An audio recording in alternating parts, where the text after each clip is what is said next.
Welcome to Therapist Confidential, a psychotherapy.net podcast. And now, here's your host, Travis Heath. Hello, everybody. Welcome back to the Therapist Confidential podcast. I'm your host, Travis Heath. And today we have a mini episode. Actually, you're going to be hearing a series of mini episodes over the next few weeks. The podcast is pausing for a minute. We're doing lots of exciting stuff at psychotherapy.net, a brand new website. The whole team is working on this. It's a lot of work, but it's going to be really amazing, and we can't wait for you to see it. But as we're working on that, the podcast is going to take a little break, and we're going to do some Therapist Confidential shorts. So today, I hope we're going to have a little fun. We're going to talk about therapist clichés. We're going to roast ourselves. And when I say we're going to roast ourselves, I'm including me in this. I'm not saying, oh, these other therapists who say this stuff. We all say it, right? So the tone of this is supposed to be, self-deprecating, warm, funny. Let's take a moment and just laugh at ourselves. Can we do that? Now, I'll start by saying that, look, if we talk to our friends the way we sometimes talk to clients, we may not have many friends. I don't know. In some ways, maybe we'd have more friends because we'd be listening and we'd be present and all of those good things. But also sometimes as therapists, we have our own language. It's sometimes even more than just jargon. It's an actual dialect. And the thing about it is once you hear it, you can't unhear it. It sort of rattles around in our therapist consciousness forever. Now we can intentionally steer away from it, but it never really disappears. And in this world of TikTok and, social media, mental health and all the things, I think clients now know this language in some ways as well as therapists, which makes for an interesting dynamic that maybe didn't exist in quite the same way 10, 15, 20 years ago. So again, as I go through the cliché hall of fame here with you for therapists, this is set in a loving tone. Let's have some fun, okay? All right, this is one of my favorites. Holding space. I'm holding space. You just say it and pause. I'm holding space. Or you're in supervision. You're like, I was holding space for my client. It's kind of the crown jewel, isn't it? And I think we love it because it sounds ethical. It sounds grounded. It sounds sort of emotionally spacious. It's like, I'm not fixing you, but I'm also not leaving you. I'm here, right? There's almost like a mystical quality to it. Sometimes it doesn't actually mean that. Sometimes what it might mean is, I don't know what the hell to say. But also there's something nice in it that says, I'm not abandoning you, right? I think it also can communicate that, whatever it is you're up against is okay. And there's space for you. This space is about you, right? And gosh, when I catch myself saying that one, I'm holding space for something, I think, what am I even saying?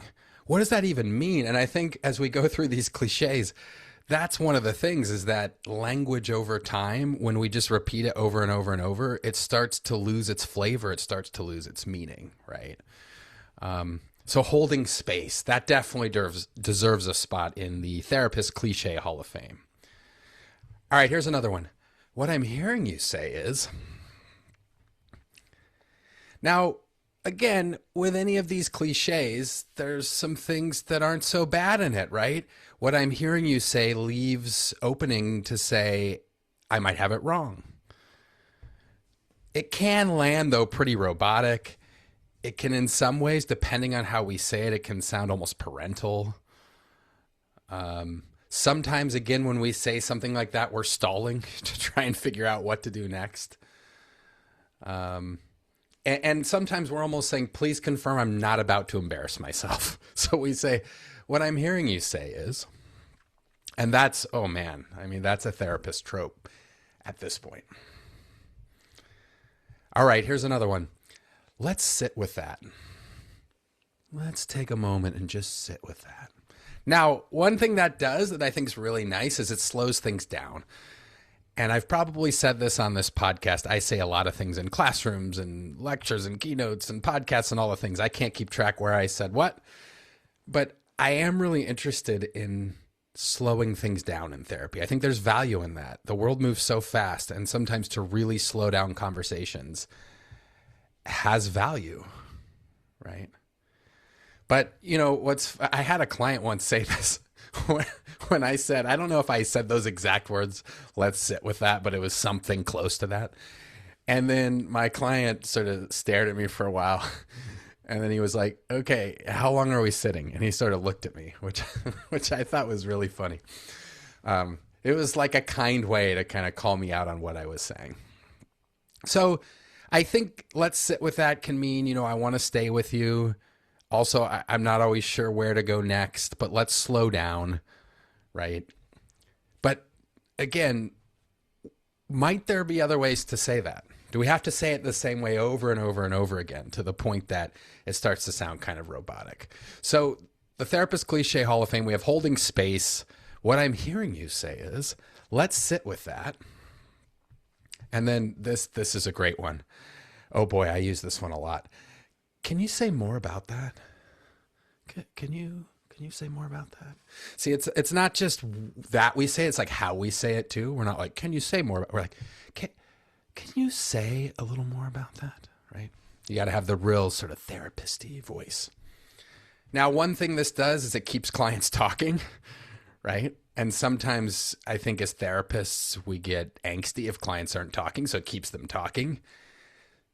Sometimes, though, it can land sort of neutral, a little bit lazy. What we might honestly be doing sometimes is our brain is buffering, right? I know, I'm just speaking for me. I'm trying to keep it a buck with all of you here on the podcast. Sometimes for me, if I say something like, can you say more about that in a conversation with someone? The little, I don't know if y'all use Apple computers, but that little rainbow spinning wheel, like when your computer is not processing, it's like akin to the old Microsoft's blue screen of death. Maybe they still have that, but I've used Apple's forever now.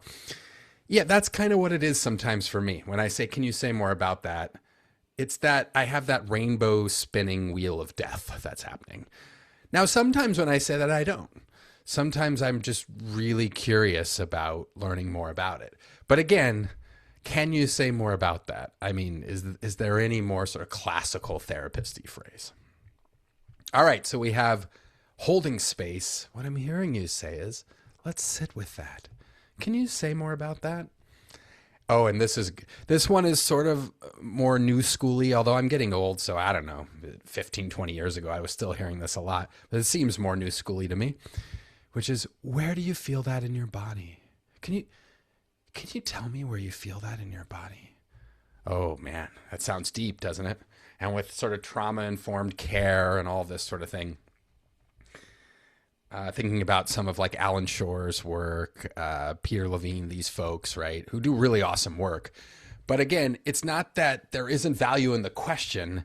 It's that it just gets repeated over and over again that it starts to lose meaning, right? So where do you feel that in your body? Certainly coming from that question comes from someplace, right? And, if the timing's right and the therapist is adequately trained, perhaps, it can be really useful.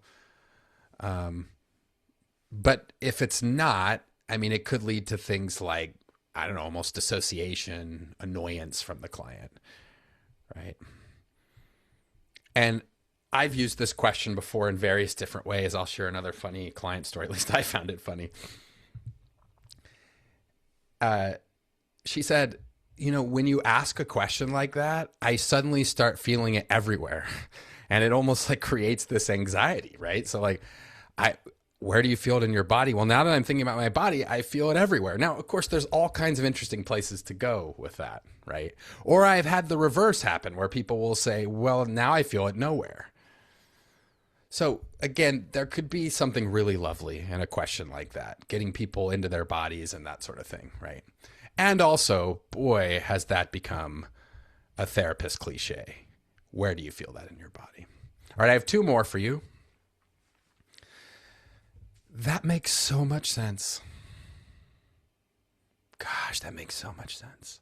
Now, validation. I am, man, validation is becoming trickier and trickier in therapy, not just for me personally, but when I observe it. Not that validation is necessarily a bad thing. I do worry sometimes about therapy becoming mostly validation, right? And so even the way we say it, it's not, that makes sense. That makes so much sense. It makes so much sense. Now, validation has its place, right? It reduces shame. And often the things people are talking about with us are shameful. Sometimes it can feel soothing, although one could make an argument, is that how therapy is also, is that how therapy is always supposed to feel, is soothing?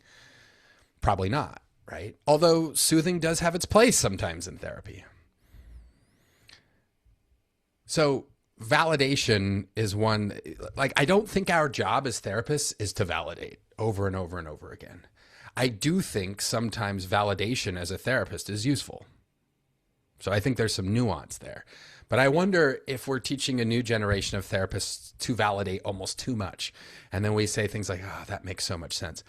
And if everything makes so much sense, I mean, we're probably not doing our job very well as therapists, because sometimes things don't make sense. And that's why people are coming to see us, right? So that makes so much sense. On one hand, can provide presence, but on the other hand, it can slip into this kind of autopilot mode. All right, I've got one more. Oh gosh, there are so many more. Please write me emails with others that you like. These are just a few that came to mind. And probably they came to mind because, you know, I use them and I've seen others that I'm supervising use them, so they're pretty present. I want to challenge you on that. I'd like to challenge you, right? And sometimes I want to gently challenge you. Or if we don't say gently the word, we do it with our voice. I want to challenge you a little bit, right? I actually think sometimes in therapy we could stand to maybe do a little more of that. But the way that we say it sometimes, you know, I want to challenge you on that. It's almost like, please don't be mad at me, right? Now, the tricky part is that often when we're doing that, we may be challenging something that's fundamental to how the person's making sense of the world or themselves, and it can be hard to hear, right? So I get why we started doing this sort of thing and why we say it in a way that's soft so people can receive it, right? And also how much of that, can I challenge you, is about our own anxiety and us not wanting people to be mad at us, right? So we've got holding space. What I'm hearing you say is, let's sit with that. I'm curious about, there's one. Yeah, that's one more. I added this one just before we came on. I have to say this one because I'm a narrative therapist. And so we have curiosity all the time, right? And as a narrative therapist, you're supposed to be curious. So, I'm curious about, or I'm wondering about. Dude, I say that so many times in sessions. And again, I'm not saying it's bad, but I have to put the narrative therapist on blast a little bit. Curiosity, of course, feels safer than assertion, right? It can be gentle. It could also, though, feel evasive sometimes. It could also communicate, hey, I have a thought of my own, but I'm scared to own it. And what's the difference between curiosity in a conversation with the people we're working with and hiding? So I don't think curiosity is bad. I just noticed that I say a bunch things like, I'm curious about, or I'm wondering about. And I just want to check myself on that to make sure that it doesn't get to the point that I'm just regurgitating things without thinking. All right, so holding space, what I'm hearing you say is, let's sit with that. Can you say more about that? Where do you feel that in your body? That makes so much sense. I want to challenge you. And then I'm curious about, or I wonder about, right? Now, okay, I'm having some fun with all of these. Clichés exist in society for a reason. And I think clichés often start as training wheels, right? And there's some real truth and usefulness in clichés. And what happens then is that actually there's so much usefulness sometimes that it starts to become standard operating procedure. And when it starts to become standard operating procedure, now sometimes we're repeating things without thinking, right? Language and recrafting language, I think, is an essential part of what we should be doing as therapists. Thinking about what we're saying and why we're saying it, right? Some of that involves challenging and being aware of our language that we're using, right? When do these cliches actually offer us something real in the people we're working with? And when do they serve as almost scripts that are regurgitated, that actually get in the way of actual human contact? And lastly, I'll say all of these, I've said all of these or some version of these many, many times. So if you're listening to this and you're going, especially maybe if you're more, if you're a student or an early career therapist and you're going, gosh, I've said these, what does it say about me? I'll tell you what it says about you. You're a person. You're a person that's been trained in the same systems that I've been trained in, right? You're allowed to sound like a person. And I guess, one, I hope you chuckle at our therapist language for a minute. And the other thing I hope you do with this is stop and think about what you're saying. And I commit to doing the same thing. Why am I saying this? Why do I keep saying this? What is its usefulness? Are there other ways that I could communicate this that perhaps would land in new or interesting ways, or actually help create more connection with the person I'm in conversation with? All right, everyone. Thanks for listening to this Therapist Confidential short, and I'll be back with another one soon.